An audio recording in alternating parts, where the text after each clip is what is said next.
Parents अक्सर ये समझते हैं कि बच्चे जो है ना वो उनको तो कोई समझ नहीं है, जो भी घर में हो रहा है उसको उनको उस चीज़ से कोई ताल्लुक़ नहीं है या उन्हें कोई पता नहीं है, वो तो अपने खेल में होते हैं। लेकिन ऐसा नहीं होता, अगर पेरेंट्स के आपस में कोई कॉन्फ्लिक्ट्स होते हैं तो वो उस चीज़ को बच्चे बहुत जल्दी पिक करते हैं।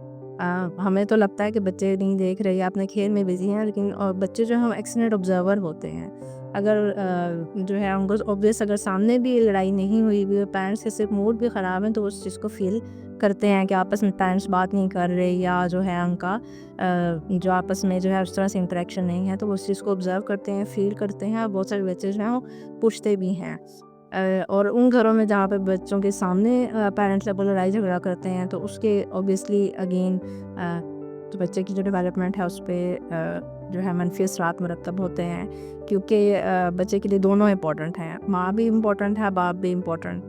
पार्ट है लाइफ का। तो अगर जो है वो दोनों को लड़ते झगड़ते देखेगा, एक दूसरे को मारते या वर्बली अब्यूज़ करते हुए देखेगा, तो वो उसके लिए बच्चे के लिए बहुत बड़ा ट्रॉमा होता है। हमें तो लगता है ये सिंपल सी बात है, ये नॉर्मल सी बात है।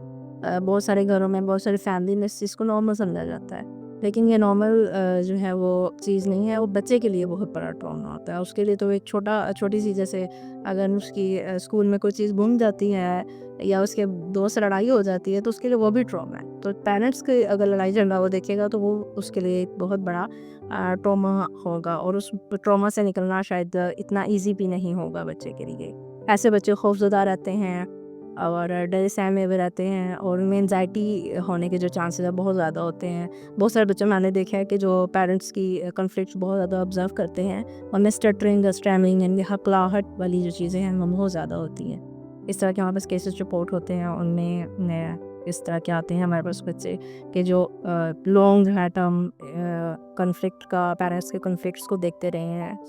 तो वो उनमें एंजाइटी, डिप्रेशन और अगेन ये स्पीच के इश्यूज जो हैं वो बहुत ज़्यादा ऑब्वियस होते हैं। तो अगर आप अपने बच्चों के सामने लड़ाई झगड़ा करते हैं तो उसको सबसे पहले इसको अवॉइड करें। अगेन रिलेशनशिप में कॉन्फ्लिक्ट्स तो होते हैं, डिसएग्रीमेंट्स होते हैं, सो आप अपने जो भी कॉन्फ्लिक्ट्स हैं बच्चों के सामने ना उनको जो है करें, अलग से रिजॉल्व करें इन अपने कॉन्फ्लिक्ट्स को। बच्चों के सामने बिल्कुल किसी भी तरह का जो बिहेवियरली भी ना शो करें और जो है सामने तो बिल्कुल जैसे आप वर्बली अगर कर रहे हैं या फिजिकली आप कर रहे हैं तो वो तो बिल्कुल भी अवॉइड करें, क्योंकि बच्चे जो हैं सब कुछ देखते हैं, सुनते हैं, समझते हैं, ऑब्जर्व करते हैं। इसमें एक और चीज़ ऐड करना चाहूँगी कि जैसे खुदा न खास्ता अगर पेरेंट्स की डिवोर्स हो जाती है तो उस सिचुएशन में क्या करें। उसमें सबसे पहले एक चीज़ तो पेरेंट्स को ये करनी चाहिए कि बच्चों को मेंटली प्रिपेयर करें, क्योंकि ये it's a bad news for the child. तो उसको इस बैड न्यूज़ से फेस करने के लिए पहले से प्रिपेयर करें कि हमारे साथ अब ये होने वाला है और आप किसी एक पेरेंट के साथ रहोगे। और अगेन जब आप सिंगल पेरेंटिंग करते हैं बच्चे की तो अगेन उसकी जो है एक्सपेक्ट नहीं आप कर सकते कि वो नॉर्मल डेवलपमेंट होगी। कहीं ना कहीं उसकी पर्सनालिटी में, उसकी जो है शख्सियत में उस चीज़ का असर रहेगा। ठीक है, तो आप एक्सपेक्ट नहीं कर सकते कि आप मैं सिंगल पेरेंटिंग कर रहा हूँ, मेरा बच्चा जो है उसकी डेवलपमेंट बिल्कुल नॉर्मल हो, उसकी लाइफ में उसके बिहेवियर्स में आपको मसले मसाइल नज़र आएंगे और कहीं ना कहीं आपको वो दिखेंगे। अगेन फिर अगर खुदा न खास्ता किसी पेरेंट की डेथ हो जाती है तो वो अगेन वो भी एक बहुत बड़ा लॉस है, वहाँ पे भी आपको सिंगल पेरेंटिंग करनी पड़ती है। लेकिन डेथ वाले केसेस में आपने ये चीज़ वो ज़रूर ऑब्जर्व करनी है कि बच्चे का ग्रीफ कहीं अनरिजॉल्व तो नहीं गए। बहुत सारे हमारे पास इस तरह के केसेस भी आते हैं जिसमें कि ग्रीफ जो है वो अनरिजॉल्व रह जाते हैं, यानी कि क्योंकि ज़्यादा पेरेंट जिस जो लॉस हो गया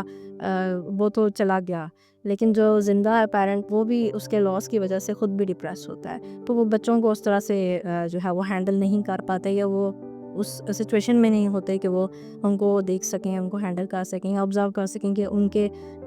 जो पेरेंट के चले जाने से उनकी शख्सियत पे क्या चेंज आया है। तो जिनके पेरेंट्स चले जाएँ या डिवोर्स हो जाए तो ये इस चीज़ को ज़रूर वो देखें कि अगर बच्चे के बिहेवियर में चेंजेस आए हैं तो ज़रूर कोई ना कोई प्रोफेशनल हेल्प लें।